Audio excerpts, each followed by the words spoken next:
Bharat T-72 tank માટે Russia પાસેથી ખરીદશે એન્જિન. સંરક્ષણ મંત્રાલયે T-72 ટેન્ક માટે એન્જિન ખરીદવા માટે રશિયન સરકારી માલિકીની રોસોબોર્ન એક્સપોર્ટ સાથે $24.8 કરોડ અમેરિકન ડોલરના સોદા પર કર્યા હસ્તાક્ષર.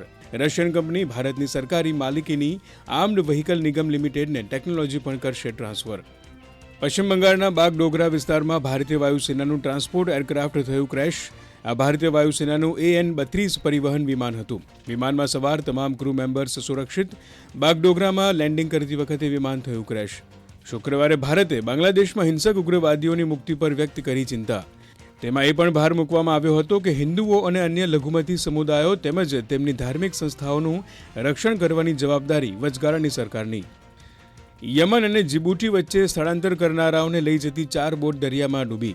અકસ્માતને કારણે 180થી વધુ લોકો થયા ગુમ. United Nations international organizations for માઇગ્રેશને આ ઘટનાની કરી પુષ્ટિ.